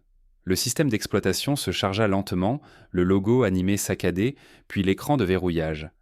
N'avait pas l'air convaincu, ou peut-être s'était-il perdu dans le brouillard. Un léger carillon signala que l'appareil se réveillait. L'écran s'illumina, baignant la cuisine sombre d'une pâle lumière bleue artificielle. Le système d'exploitation se chargea lentement, le logo animé s'affichant par intermittence, puis l'écran de verrouillage apparut. Samuel sentit son souffle quitter ses poumons comme s'il avait reçu un coup de poing. La photo de fond d'écran était éclatante, prise dans la lumière dorée d'un après-midi d'été. C'était un selfie. Un jeune homme aux cheveux blonds en bataille et au visage fin et aimable souriait à la caméra. Il avait l'air fatigué, ses vêtements étaient ventusés, mais son sourire était radieux. Collé contre lui, il y avait une chienne berger allemand. Son pelage était épais et brillant, ses yeux vifs et alertes. Elle ne regardait pas l'appareil photo, mais le garçon avec une expression d'adoration pure et sincère. Sa langue pendait dans un sourire heureux. C'était Luna. Il n'y avait aucun doute sur les marques sur son visage ou l'intelligence dans ses yeux, et il n'y avait aucun doute sur l'amour dans la photo, qui rayonnait de l'écran, vif et douloureux. « C'est lui, » dit Miller doucement. « C'est le garçon que nous avons trouvé. » Samuel fixa le visage de l'homme qu'il avait détesté pendant 3 jours. Il ne ressemblait pas à un monstre, mais à un enfant qui aimait son chien. Miller fit glisser son doigt sur l'écran, pas de code d'accès, ce qui facilitait les choses. Le téléphone s'ouvrit sur l'écran d'accueil. Il y avait très peu d'applications, pas de réseaux sociaux, pas de jeux, juste l'essentiel. L'indicateur de batterie affichait 2%. « Vérifie les messages, » dit Samuel d'une voix rauque. Miller appuya sur l'icône des messages. La boîte de réception était vide, aucun SMS récent n'avait été envoyé ou reçu. « Le réseau est capricieux ici, » marmonna Miller, surtout dans la vallée. Il appuya sur le dossier « Brouillon ». Il y avait un message datant de 3 jours, envoyé à 16h15, juste au moment où la tempête de neige se transformait en blizzard. Miller ouvrit le brouillon et le lut en silence, le visage tendu. Puis, sans un mot, il tourna le téléphone pour que Samuel puisse le lire. Le message était adressé au 911. « Je m'appelle Caleb Reed. Je me trouve dans la vieille cabane de chasseurs près des bois. Je me suis cassé la cheville hier et l'infection est grave. Je ne peux plus marcher. J'ai enchaîné ma chienne Luna pour qu'elle puisse pas me suivre. Elle a de la nourriture. S'il vous plaît, sauvez. Si vous recevez ce message, sauvez-la. Elle est toute ma vie. Je vais essayer de ramper jusqu'à l'autoroute pour capter un signal. Sauvez Luna, s'il vous plaît. » Samuel lut les mots une fois, puis il les relut. Le monde bascula sur son axe. Les pièces qui ne s'emboîtaient pas s'assemblèrent soudainement avec la force d'une collision. Le collier cassé, la chaîne, le manque de nourriture humaine, la marche jusqu'à l'autoroute. Caleb n'avait pas laissé Luna mourir. Il l'avait attachée pour lui sauver la vie. Il savait que s'il essayait de marcher dans la tempête, elle le suivrait. Elle serait restée à ses côtés jusqu'à mourir de froid à l'air libre en l'attachant dans la cabane. Il lui avait donné un abri, il lui avait donné le reste de sa nourriture, puis, avec une cheville cassée et infectée, ce garçon avait rampé sur 8 kilomètres dans une tempête de neige, non pas pour se sauver, mais pour atteindre les hauteurs où il pourrait avoir assez de signal pour envoyer un SMS afin de sauver son chien. Il n'avait pas fui, il était mort en essayant de passer un appel, mais il n'avait pas de signal. Samuel murmura d'une voix tremblante que le SMS n'avait jamais été envoyé. Il avait atteint le repère kilométrique, dit Miller d'une voix rauque. C'est le seul endroit sur cette route où le réseau mobile est fiable. Il avait presque réussi, il était peut-être à 20 mètres de l'endroit où le signal était capté. Samuel se détourna de la table, incapable de regarder plus son téléphone. Il s'est dirigé vers la fenêtre et a regardé la neige, sa vision brouillée par des larmes chaudes et piquantes. Le monstre qu'il avait créé dans son esprit s'est dissous, remplacé par l'image d'un garçon terrifié et blessé qui se traînait dans la neige, serrant son téléphone, priant pour avoir une barre de réseau. La rage qui avait soutenu Samuel pendant des jours s'est évaporée, laissant derrière elle un cratère creux et douloureux de chagrin. Il se sentait petit, il avait honte d'avoir maudit un martyr. Il l'avait sauvé, dit Samuel, la voix brisée. Il savait qu'il n'y arriverait pas. Il dépensa ses dernières forces pour essayer d'envoyer cette carte. Miller acquiesça solennellement. Il aimait ce chien plus que sa propre vie. Samuel se retourna vers la pièce et regarda Luna. Elle le regardait toujours, sa queue battant doucement contre le sol. Quand leurs regards se croisèrent, elle ne savait pas qu'elle attendait que le garçon aux cheveux blonds en bataille franchisse la porte. Samuel s'approcha du tapis et s'agenouilla, ignorant la douleur dans ses vieilles articulations. Il enlaça le cou du berger allemand et enfouit son visage dans sa fourrure épaisse. « Je suis désolé, » murmura-t-il dans son pelage, bien qu'il s'adressât au fantôme de Caleb Reed. « Je suis tellement désolé, mon fils, je ne savais pas. » « Savais pas. » Luna gémit doucement, sentant sa détresse. Elle appuya son poids contre lui, offrant du réconfort à l'homme qui pleurait pour le maître qu'elle ne reverrait jamais. Miller resta silencieusement dans la cuisine, leur laissant un moment d'intimité. Il prit le téléphone et éteignit doucement l'écran, replongeant le visage souriant de Caleb Reed dans l'obscurité. « Je vais devoir garder le téléphone pour le médecin légiste, » dit Miller doucement après un long moment. « Nous pouvons l'identifier maintenant, Caleb Reed au moins, il peut être un inconnu. » Samuel acquiesça en s'essuyant les yeux avec sa manche. Il se leva, se sentant vieux de 100 ans. « Jim, dit Samuel, quand vous aurez terminé les formalités, je veux ses cendres. » Miller le regarda avec surprise. « Il a probablement de la famille en quelque part, Sam. Nous essaierons de les prévenir, s'il Samuel corrigea d'une voix ferme. S'il n'y a personne d'autre, je le veux. Il appartient à cet endroit, avec elle. » Miller regarda le chien puis Samuel. Il acquiesça lentement. « Je m'en occuperai. » Le shérif rassembla les preuves et quitta la pièce en claquant la lourde porte derrière lui. Le silence revint dans la cabane, mais il semblait différent désormais. Ce n'était plus le silence de l'isolement, mais celui d'un sanctuaire. Samuel s'assit dans son fauteuil à bascule et regarda les flammes danser sur les murs. Il pensa au courage. Il avait vu des hommes faire des choses courageuses pendant la guerre. Il avait vu des hommes charger des nids de mitrailleuses et tirer des camarades blessés de véhicules en feu, mais il n'avait jamais entendu parler d'un courage comparable à celui de traîner un corps brisé sur 8 kilomètres à travers un enfer gelé juste pour envoyer un SMS pour un chien. Samuel regarda Luna, elle avait fermé les yeux et dormait paisiblement pour la première fois depuis des jours. « Tu as bien choisi, Caleb, » murmura Samuel dans l'ombre. « Tu as bien choisi. » Et pour la première fois en 40 ans, Samuel Archer se sentit plus comme le seul soldat dans la pièce. Il était en compagnie d'un héros. La bureaucratie de la mort avançait lentement, même dans un endroit aussi petit qu'Oak Haven. Il fallut 2 semaines au comté pour traiter les documents administratifs d'un jeune homme sans adresse fixe et sans famille proche. Finalement, comme Samuel l'avait demandé, la dépouille de Caleb Reed lui fut remise. Le jour où le shérif Miller livra la petite boîte en carton sans prétention à la cabane, le ciel était d'un gris plat et impénétrable.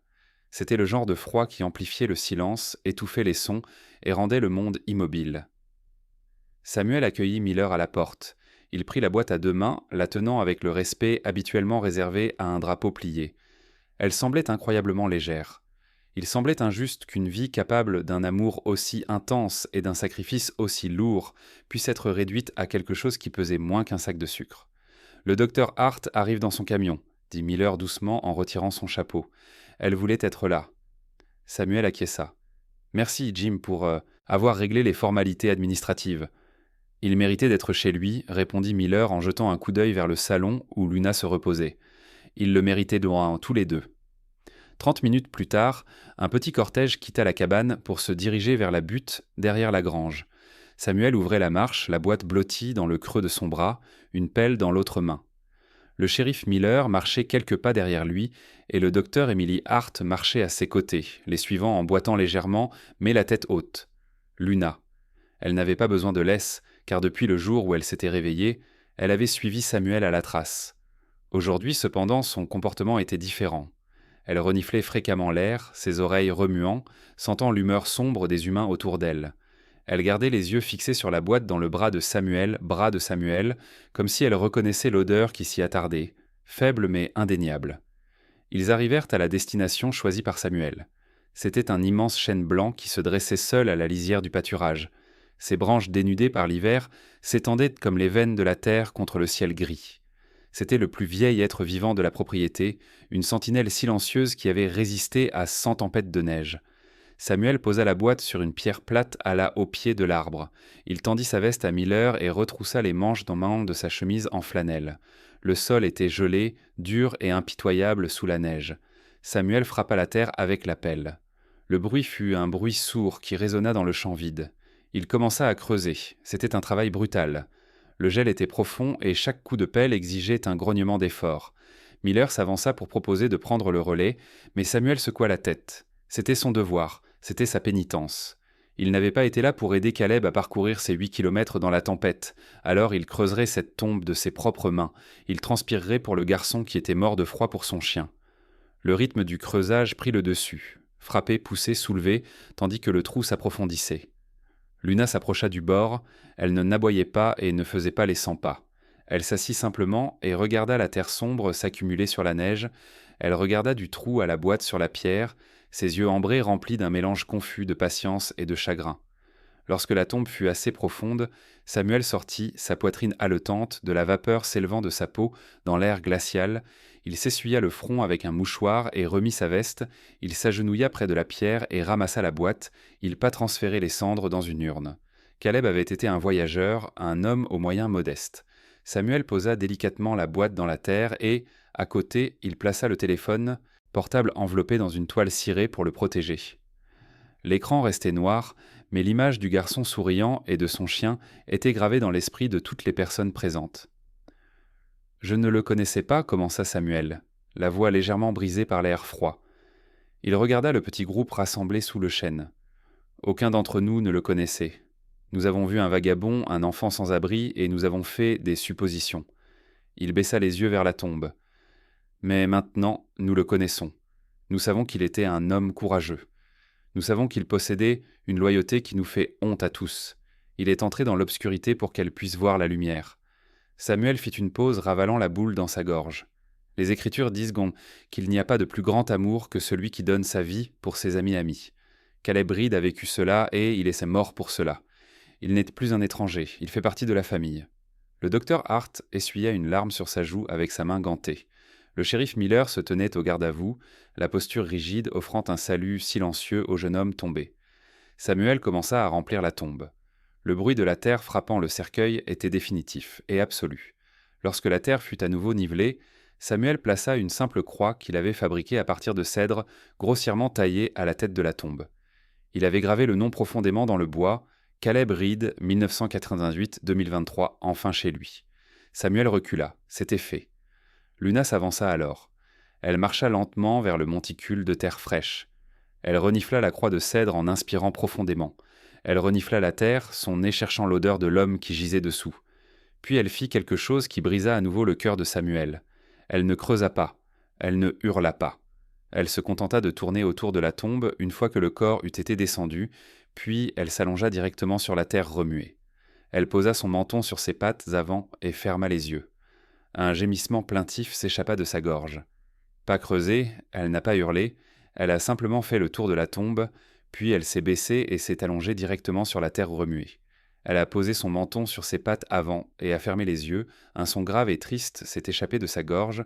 Ce n'est un cri de douleur physique, mais le son d'un épuisement émotionnel pur, un gémissement de reconnaissance et d'adieu. Elle savait, de la manière dont les animaux comprennent les mystères de la vie et de la mort mieux que les humains ne le feront jamais, elle savait qu'il était là. Elle le gardait une dernière fois, tout comme il l'avait gardé. Samuel sentit ses genoux trembler. Il fouilla dans sa poche et en sortit le vieux collier en cuir. Il l'avait nettoyé et avait réparé le fermoir cassé avec une nouvelle broche, polissant la plaque en laiton jusqu'à ce que le nom Luna brillait comme de l'or.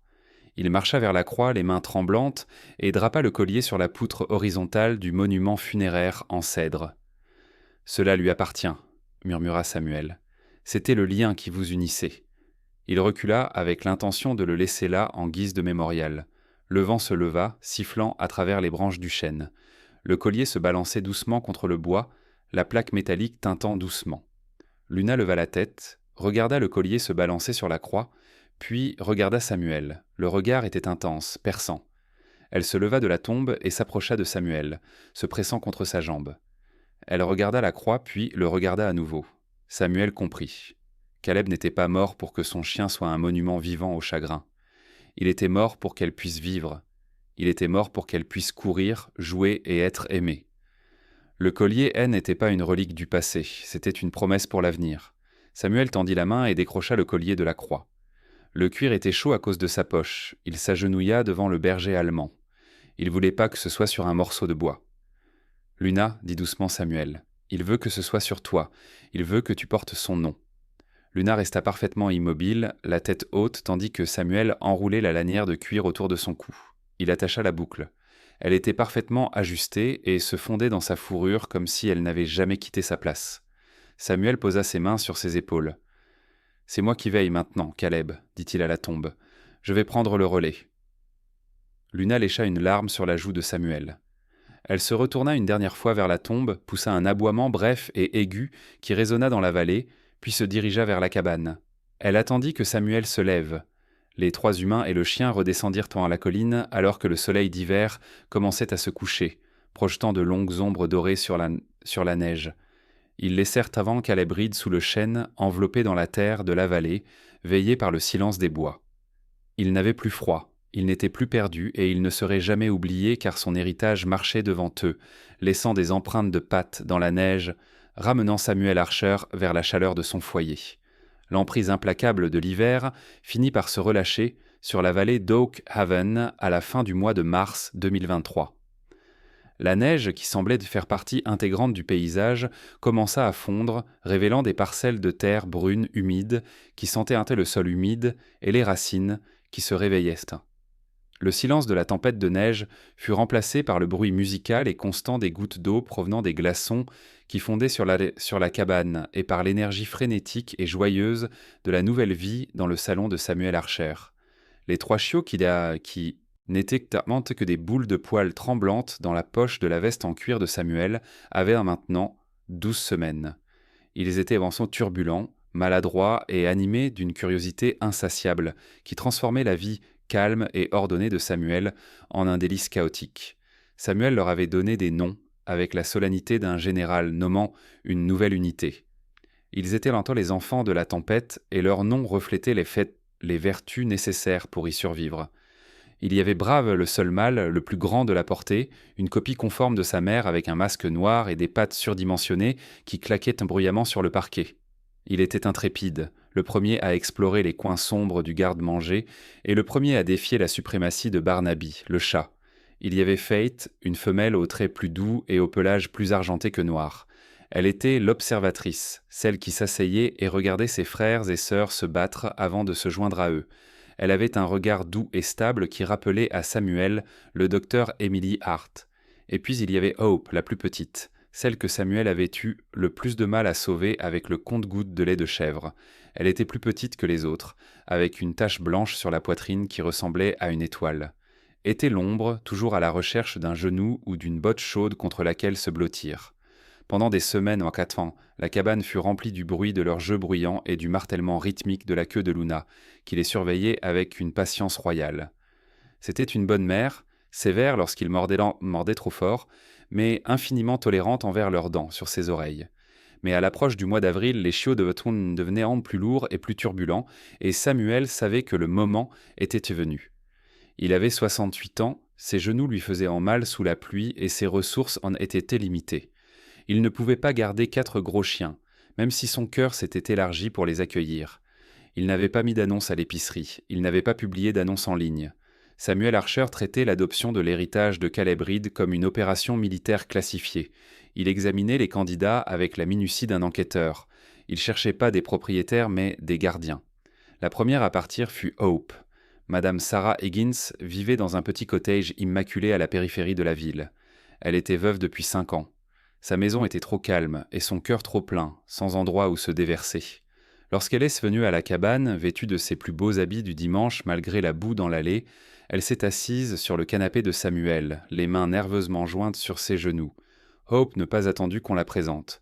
Le petit chiot a traversé le tapis en se dandinant, a contourné Samuel et s'est hissé maladroitement sur le canapé.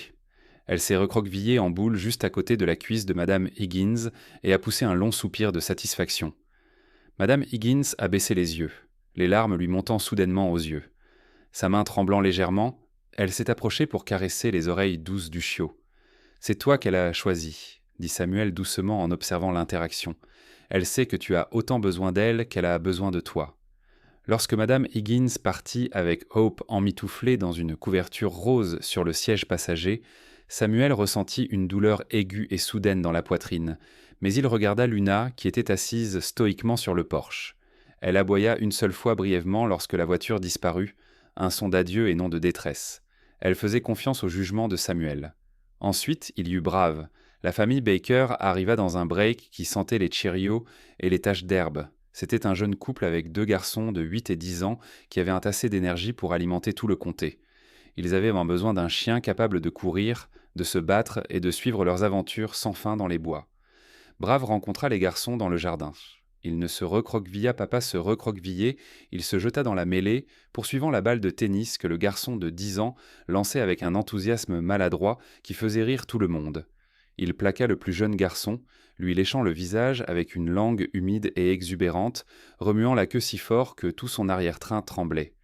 Samuel observait depuis la balustrade du porche les bras croisés.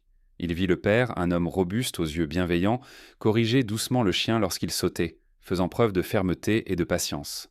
« C'est un sacré chien, » avertit Samuel. « Monsieur Baker, il a l'esprit de sa mère et le courage de son père. Il a besoin d'un travail et de discipline. Nous lui donnerons les 2, monsieur Archer, » promit le père en serrant fermement la main de Samuel. Il dormira au pied du lit superposé du garçon chaque nuit, veillant sur Brave. La tête déjà sortie par la fenêtre pour goûter le vent, Samuel sentit la cabane devenir plus calme, trop calme. Finalement, ce fut au tour de Faith. Tom Kowalski était un homme imposant, un pompier qui avait sauvé des gens de bâtiments en feu et découpé des voitures pour sauver des vies. Il avait l'air capable de lutter contre un ours, mais lorsqu'il entra dans le salon de Samuel, il se déplaça avec une douceur surprenante. Faith, l'observatrice, ne courut pas vers lui. Elle s'assit près du feu et regarda Tom. Il ne le forçait pas. Il s'assit par terre, ignorant le grincement de son lourd équipement, et attendit. Il tendit une grande main balafrée, paume ouverte. Faith s'approcha lentement. Elle renifla ses doigts, sentant la fumée et la sueur de son travail, puis elle appuya tout le poids de son corps contre sa poitrine, posant sa tête sur son épaule. Tom ferma les yeux, enfouissant son visage dans son cou. « Je vois des choses, monsieur Archer, dit-il d'une voix grave et profonde. Des choses mauvaises. Parfois, quand je rentre à la maison, j'ai juste besoin de paix. » « Et la paix, acquiesça Samuel, qui comprenait parfaitement ce que Tom voulait dire. Il connaissait les fantômes qui hantaient l'Arkansas les hommes dont le métier était de sauver des vies. Elle éloignera les cauchemars, Tom. Les feux arrière du camion de Tom dans le crépuscule, la cabane sembla soudain immense. L'énergie chaotique des 3 derniers mois s'était évaporée, ne laissant derrière elle que le tic-tac de l'horloge et le craquement des bûches. Samuel ferma la porte et la verrouilla. Il se dirigea vers le salon. Barnaby, le chat, qui avait repris possession de son royaume, dormait déjà au centre du meilleur fauteuil, l'air satisfait et soulagé que ses petits bourreaux aient disparu. Et là, allongée sur le tapis tressé devant le poêle, se trouvait Luna.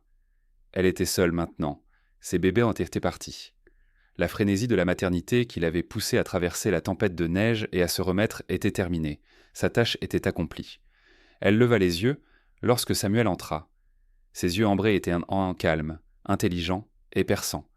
Elle ne cherchait pas les chiots dans l'engature du regard, elle ne regardait que lui. Samuel se dirigea vers son fauteuil à bascule et s'assit lourdement. Le cuir craqua, familier et réconfortant. Identity. Eh bien, Luna, dit Samuel dans le silence, il n'y a plus que nous maintenant. Luna se leva, se dirigea vers le fauteuil et s'assit à côté de lui, appuyant fermement son épaule contre sa jambe. C'était un poids solide et rassurant. Samuel tendit la main et trouva du bout des doigts le cuir usé du collier qui portait son nom, le collier qui avait autrefois été accroché à la croix de Caleb. « Je suppose que je pourrais te trouver un foyer à toi aussi, » songea Samuel, bien que sa voix manquât de conviction. Madame Higgins aimerait probablement avoir un protecteur, ou les boulangers pourraient en prendre deux.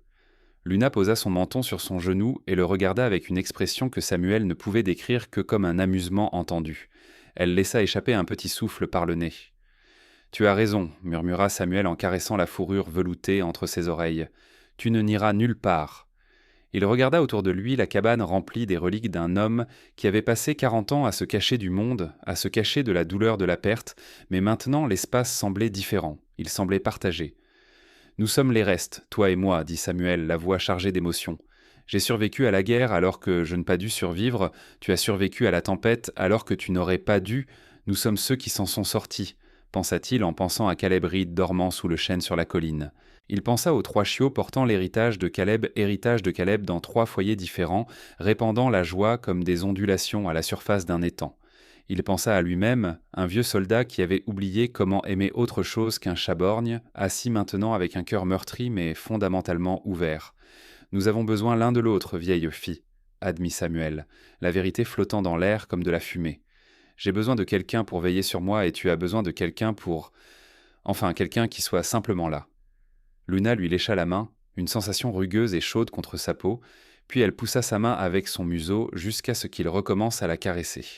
Le silence de la cabane n'était plus vide, il était convivial. C'était le silence de 2 vétérans assis près du feu, comprenant qu'ils n'avaient pas besoin de mots pour expliquer les cicatrices qu'ils portaient ils avaient simplement besoin de ne pas être seuls dans le noir. Samuel pencha la tête en arrière et ferma les yeux, pour la première fois depuis longtemps. Il n'avait pas peur de la nuit, il avait sa sentinelle et elle avait la sienne. « Tu es chez toi, Luna, » murmura Samuel. « Tu es chez toi. » Le calendrier accroché dans la cuisine, représentant des paysages de l'Ouest américain, indiquait l'année 1031. 8 hivers s'étaient écoulés depuis la grande tempête de neige, chacun gravant son histoire dans le bois de la cabane et sur les visages de ses habitants.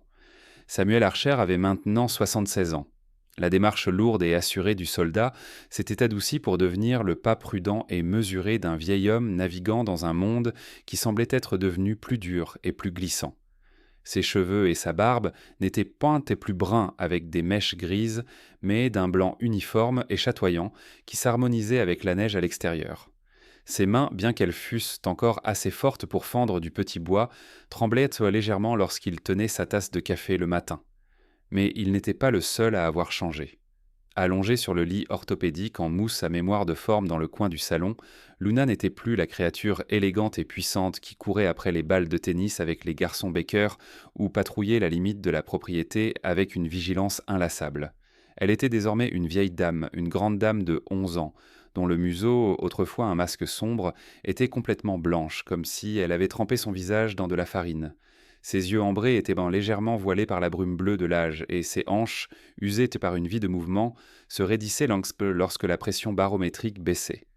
Le rituel matinal ne commençait pas par un appel de clairon, mais par le grincement des ressorts du lit. Samuel s'assit en se frottant les genoux, endolori de l'autre côté de la pièce. Luna leva la tête et frappa la literie avec sa queue, à un rythme plus lent qu'auparavant, mais avec le même enthousiasme. « Je suis debout, maman. » Samuel grommela affectueusement en cherchant sa canne. « Je l'aurai. » « Je bouge. » Il se dirigea vers la cuisine, les planches du sol craquant en signe de sympathie familière. Il remplit la bouilloire et la posa sur la cuisinière. Puis il ouvrit le placard où étaient rangés les médicaments. C'était une routine synchronisée. Samuel prit ses 2 comprimés pour la tension artérielle et les articulations. Puis il prit un morceau de fromage et l'enroula autour d'un comprimé de glucosamine et d'un analgésique prescrit par le docteur Hart. Il se dirigea vers le lit de Luna, qui ne put sauter pour l'accueillir. Elle attendait qu'il lui apporte son petit déjeuner de champion. Samuel murmura en lui offrant le fromage. Elle le prit doucement, ses dents usées, mais en prenant soin de ne pas lui écorcher la peau. Puis, avec un grognement d'effort qui reflétait celui de Samuel, elle se hissa sur ses pattes arrière qui vacillèrent un instant avant de trouver leur équilibre. Samuel se tenait près d'elle, la main près de sa hanche, prêt à la stabiliser si elle glissait, mais elle retrouva son équilibre et ils se dirigèrent vers la porte arrière. Il n'était pas nécessaire de lui mettre une laisse, cela n'en avait pas eu depuis des années.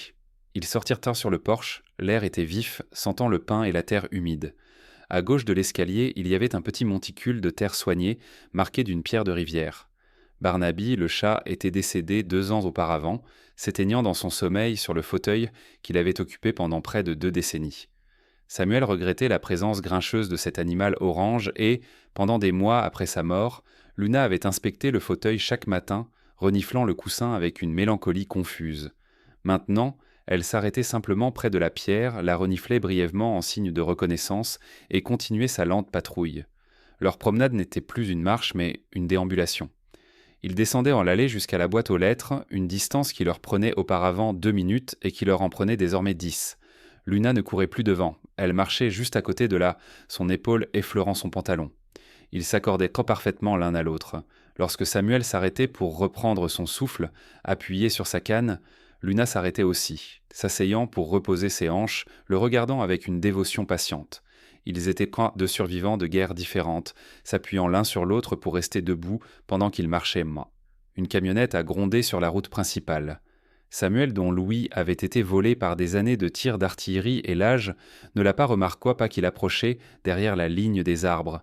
Mais Luna, dont les oreilles, bien qu'effilochées sur les bords, pivotèrent vers l'arrière, donna un coup de nez ferme à la jambe de Samuel et regarda vers la route. Samuel suivit son regard juste au moment où le camion franchissait la colline. Il s'approcha du bord de la route et leva la main en signe de salut lorsque le voisin passa. « Bonne vue, ma fille », la félicita Samuel en lui tapotant la tête. « Et bonne ouïe ». Au fil des ans, un langage silencieux s'était développé entre eux, car l'ouïe de Samuel Luna s'était désignée comme son corps de signalisation. Si le téléphone sonnait, elle marchait vers lui et le fixait jusqu'à ce qu'il la remarque. Si quelqu'un frappait à la porte, elle lui donnait un petit coup de tête. Si la bouilloire sifflait et qu'il ne l'entendait pas, elle aboyait une fois, un son aigu et exigeant qui rompait le silence. En échange, Samuel devenait sa mobilité. Plus tard dans l'après-midi, il devait rentaller en ville pour faire des courses. Samuel ouvrit la porte passager de son vieux camion. Dans le passé, Luna aurait sauté dans la cabine d'un seul mouvement fluide. Maintenant, elle regardait la hauteur du siège, puis Samuel, l'air désolé. « Inquiète pas, dit Samuel. » Il se pencha, ignorant la protestation de son dos. Il passa un bras autour de sa poitrine et l'autre sous ses hanches. « 1, 2, 3, compta-t-il. Il la souleva. Elle était lourde, un solide chien de 80 livres, mais Samuel trouva la force. Il la posa doucement sur le siège. Elle lui lécha l'oreille pendant qu'il l'installait, un geste de gratitude qui valait bien l'attention dans son dos. À Oak Haven, ils étaient une institution. La ville avait changé. De nouveaux magasins, de nouveaux visages, des touristes venus pour faire du ski, mais Samuel et Luna étaient restés fidèles au poste. Il se gara devant le magasin général. Quand ils entrèrent, le jeune vendeur sourit. « Bonjour, monsieur Archer. Bonjour, Luna. » Samuel fit ses courses et le vendeur tendit une friandise pour chien par-dessus le comptoir. Luna la prit avec dignité, savourant le croquant. En sortant, ils croisèrent Tom Kowalski, le pompier qui avait adopté Faith il y a toutes ces années. Tom avait lui aussi les cheveux grisonnants maintenant, et les rides autour de ses yeux étaient plus profondes. Sam, Tom le salua chaleureusement. « Comment va-t-elle » « Elle est temps, admit Samuel en baissant les yeux vers Luna qui se faisait gratter derrière les oreilles par le pompier. « Mais elle est heureuse. »« Comment va Faith, Tom » Sourire de Tom vacilla légèrement. « Faith est décédée le mois dernier, Sam. Un cancer. Ça a été rapide. » Samuel sentit une main froide lui serrer le cœur. Des 3 chiots, Faith fut la première à partir. Cela lui rappela brutalement que le temps ne s'écoule pas de la même manière pour les humains et les chiens. « Je suis désolé, Tom, dit Samuel. C'était une bonne chienne, la meilleure. » Tom acquiesça d'une voix rauque. Il regarda Luna. Elle ressemble à sa mère. C'est bon de la voir toujours en forme. Prends bien soin d'elle, Sam, tous les jours. Samuel promit. Le trajet du retour fut silencieux. Samuel tendit la main et la posa sur le cou de Luna. Elle appuya sa tête contre son bras et ferma les yeux, bercée par le ronronnement du moteur. Ce soir-là, le vent se leva et siffla à travers les avant-toits de la cabane. C'était un son froid qui rappela à Samuel la tempête de neige d'il y a 8 ans. Il alluma un feu en empilant soigneusement les bûches, puis s'assit dans son fauteuil à bascule, un livre ouvert sur les genoux, mais il ne lisait pas, pâlisé. Il regardait les flammes. Luna était allongée sur le tapis.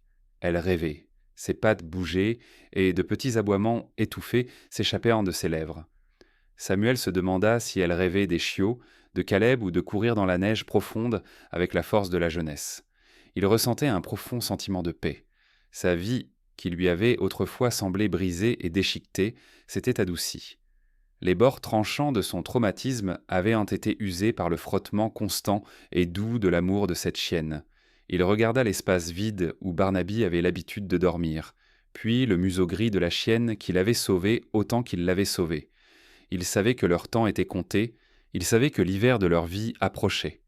Il le voyait dans la façon dont elle luttait pour se lever, et il le sentait dans la douleur de ses propres os, mais cette pensée ne lui inspirait aucune crainte, seulement de la gratitude. Luna se réveilla, leva la tête et le regarda. Elle ne voulait rien, ni nourriture, ni eau, ni sortir, elle voulait juste savoir qu'il était là. Samuel sourit. « Je suis là, ma vieille, je suis juste là. » Il prit la télécommande et alluma la petite radio posée sur la table d'appoint. Une douce musique classique emplit la pièce, masquant le bruit du vent.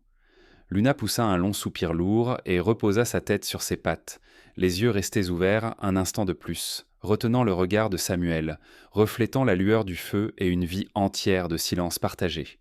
Ils étaient en 2 vieux siècles à la fin de leur veille, tenant les ténèbres à distance simplement en étant ensemble. Et pour Samuel Archer, assis dans la chaleur de la maison qu'ils avaient reconstruite, cela suffisait. La première neige du 2 novembre 031 tomba doucement, sans cris ni hurlements comme la tempête qui les avait réunis 8 ans auparavant. Au contraire, elle tomba en flocons doux et épais, recouvrant la vallée d'un manteau de silence. À l'intérieur de la cabane, le silence était absolu. Samuel Archer était assis sur le sol du salon, le dos appuyé contre le canapé. Il avait déplacé le tapis tressé et le lit orthopédique de Luna près de la cheminée, créant ainsi un îlot de lumière et de chaleur dans la pièce sombre. Luna était allongée sur le côté, sa respiration était faible, un râle rythmique qui s'interrompait toutes les quelques secondes. Elle ne s'était pas levée depuis 2 jours. Son corps, autrefois capable de tirer un traîneau dans une tempête de neige ou de chasser un cerf dans les hauts pâturages, avait finalement capitulé devant l'inévitabilité du temps. Samuel tenait sa patte avant dans sa main, ses coussinets rugueux et usés par les kilomètres parcourus pour patrouiller leur territoire commun étaient un froid au toucher.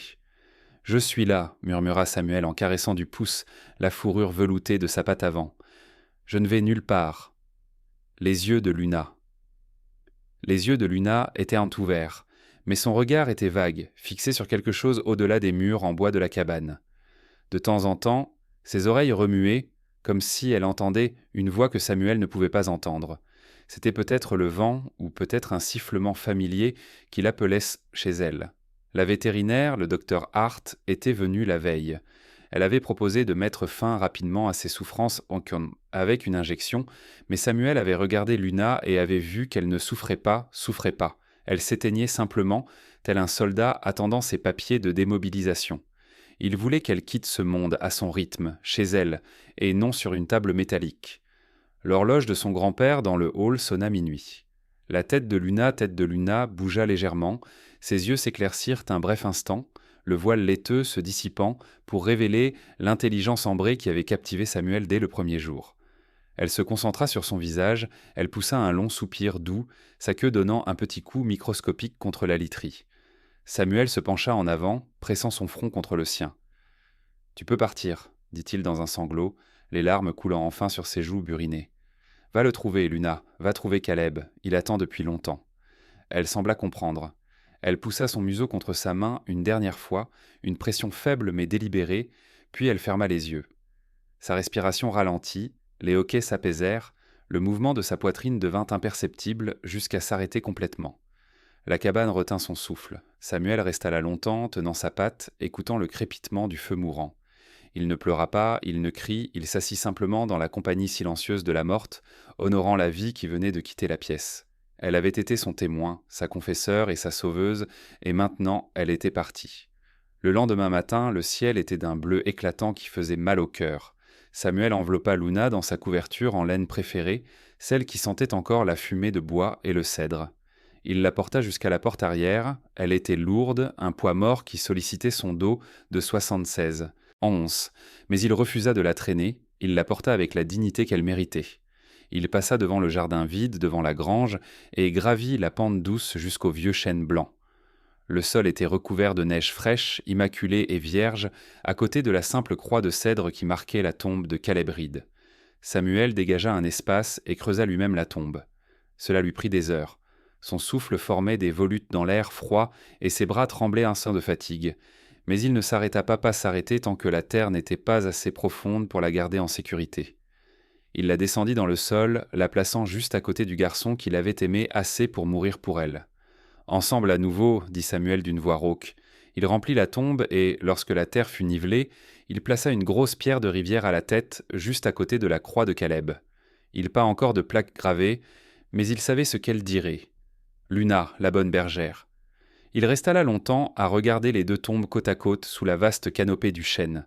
Le cycle était complet. Le garçon et son chien étaient rendus et réunis dans la terre de la vallée qu'ils avaient un tout de chaud revendiqué. Samuel retourna seul à la cabane. Les jours qui suivirent furent un flou de silence gris. La maison semblait caverneuse, chaque recoin renfermait un souvenir. Le bol d'eau vide dans la cuisine, l'empreinte sur tapis. Le silence lorsqu'une voiture passait sans être annoncée par un aboiement. Samuel vaquait à ses occupations comme un fantôme. Il prenait ses médicaments, buvait son café, s'asseyait dans son fauteuil, mais la couleur avait disparu de son monde. Il réalisait avec une terrifiante clarté qu'il attendait la mort, qu'il ne faisait que marquer le pas jusqu'à ce qu'il puisse les rejoindre sous le chêne. Mais alors il se souvint de la leçon, que Caleb Reed lui avait enseignée depuis l'au-delà. Il se souvint de la leçon que Luna lui avait enseignée chaque matin quand elle se réveillait en remuant la queue, malgré ses hanches douloureuses. La vie ne consiste pas à s'accrocher au chagrin, mais à avoir le courage d'aimer à nouveau. 2 semaines après le décès de Luna, Samuel enfila son manteau épais et se dirigea vers son camion. Le moteur grogna en protestation contre le démarrage à froid. Il roula jusqu'à la ville, passa devant le magasin général, devant l'église, puis prit la route départementale qui menait au refuge pour animaux. Le bâtiment était une construction basse en béton remplie de la cacophonie des aboiements des chiens. Il sentait d'eau de javel et de fourrure mouillée. La jeune femme à la réception leva les yeux lorsque Samuel entra. « Puis-je vous aider, monsieur ? Vous cherchez un animal perdu ?»« Non, » répondit Samuel en retirant son chapeau. « Je cherche à adopter. » Son visage s'illumina. « C'est merveilleux. Nous venons d'avoir une portée de chiots croisés labrador. Ils sont adorables et très énergiques. » Samuel secoua la tête. Pas de chiots. Il passa devant les chenils, où les jeunes chiens sautaient contre les clôtures en mailles métalliques, désespérés d'attirer l'attention. Il passa devant les aboiements, les gémissements, l'énergie. Jusqu'à la dernière cage, au bout de la rangée. Là, c'était calme. Allongé sur un mince lit en plastique, il y avait un chien qui ressemblait à un assemblage de pièces détachées. Il était de taille moyenne, avec un pelage hirsute et ébouriffé, de la couleur du fer rouillé. Une de ses oreilles était dressée, tandis que l'autre tombait mollement sur son œil. Il avait un museau grisonnant et des yeux tristes et troubles qui avaient vu trop de déception. Il n'aboya pas quand Samuel s'approcha. Il leva juste la tête lentement en donnant un coup de queue contre le plastique, une question hésitante et pleine d'espoir. L'étiquette sur la cage indiquait « Rusty, mâle, environ 10 ans, abandonné par son propriétaire. »« Celui-là, » dit Samuel en pointant un doigt tremblant. Le bénévole avait l'air inquiet. « Monsieur, êtes-vous sûr que Rusty va bien ? Il est vieux, il a de l'arthrite et il n'est pas très joueur. La plupart des gens veulent un chien qui restera longtemps avec eux. » Samuel regarda le chien hirsute. Il vit la solitude dans ses yeux. Il vit la même résignation qu'il avait vue dans le miroir ce matin-là. « Je n'ai pas beaucoup de temps non plus, mademoiselle, » dit Samuel doucement. « Nous pouvons vieillir ensemble. » Il s'agenouilla devant la grille. Rusty se leva, ses articulations craquant, et marcha lentement vers le grillage. Il renifla la main de Samuel, puis lécha ses doigts. « Bonjour, Rusty, » murmura Samuel. « J'ai un feu chaud à la maison et un tapis très confortable. Qu'en penses-tu » Les formalités administratives prirent 20 minutes. Lorsque Samuel sortit du refuge, il portait pas un chiot plein d'énergie. Il marchait lentement, raccourcissant ses pas pour s'adapter au rythme du chien boiteux à ses côtés. Il ouvrit la porte passager du camion comme il l'avait fait pour Luna, se pencha et souleva doucement Rusty pour l'installer sur le siège. Voilà mon soldat, dit Samuel en reprenant la route vers la vallée. Le soleil d'hiver perçait les nuages, illuminant les champs recouverts de neige. Rusty s'assit et regarda par la fenêtre, les oreillers endressés. Samuel sentit une chaleur se répandre dans sa poitrine. Ce n'était pas l'intensité ardente d'avoir sauvé une vie dans une tempête de neige, c'était la douce chaleur constante d'une bougie allumée dans l'obscurité. Il pensa à Caleb, il pensa à Luna, il savait qu'ils n'étaient pas partis, ils faisaient partie de lui, tissés dans son ADN, et grâce à eux, il avait de la place dans son cœur pour ce vieux chien brisé qui avait besoin d'un foyer. Le cercle n'était pas brisé par la mort, il était élargi par l'amour. Samuel tendit la main et la posa sur la tête de Rusty, tête du chien. Le chien se pencha vers sa main et poussa un long soupir de contentement. « Non, nous rentrons à la maison, Rusty, » dit Samuel. Et tandis que le camion disparaissait sur la route enneigée, laissant derrière lui des traces qui seraient bientôt comblées, l'héritage de la gentillesse se poursuivait, intact et éternel.